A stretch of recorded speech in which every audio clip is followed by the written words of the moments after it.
il y a vraiment quelque chose d'assez significatif de la part des accusés, c'est, oh, j'ose dire, leur manque de dignité. Ils passent leur temps à scander des slogans politiques, ils passent leur temps à se comporter. Parfois, c'est de la comédie. On se demande s'ils ont conscience de la gravité des crimes qu'ils ont commis, des crimes qui leur sont reprochés. À un moment, leur comédie a consisté à venir saluer les avocats des victimes. C'était proprement surréaliste, hors de tout imaginable. Par ailleurs, mais ça vous l'avez bien noté ce matin, les avocats de la défense ont contesté la constitution de partie civile. Ils l'ont contestée, ils la contestent encore, ils ne cessent de la contester. Alors, la Cour devrait trancher cette question-là, se prononcer sur cette question-là. Si j'ai bien compris ce qui est prévu, c'est soit la Cour reporte l'examen de cette question-là, soit elle tranche immédiatement.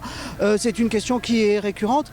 En tout cas, même si cette question est une question de pure procédure et que c'est une question évidemment très importante, il n'empêche que ce qui est très visible de la part des accusés, c'est presque leur mépris des victimes.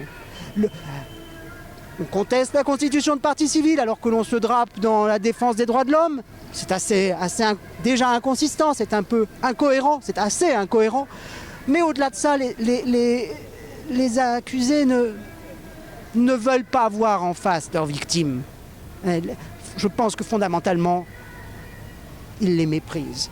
Et cela est horrible. C'est tout à fait normal qu'il ait la possibilité de le faire s'il estime devoir le faire. Déjà, c'est ça, sur ce point-là, je n'ai pas de raison de vous dire autre chose. Il a estimé devoir se retirer, il se retire, et vous avez dû noter que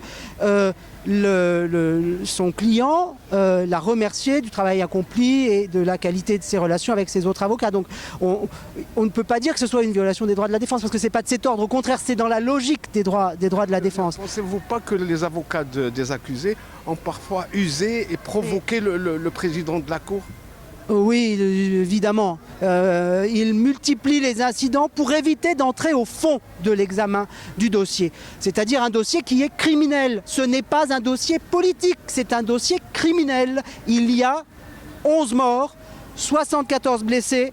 Il y a des familles des victimes. Il y a des victimes qui sont blessées à vie, qui seront toute leur vie, qui porteront toute leur vie les stigmates de ces épouvantables crimes commis le 8 novembre 2010.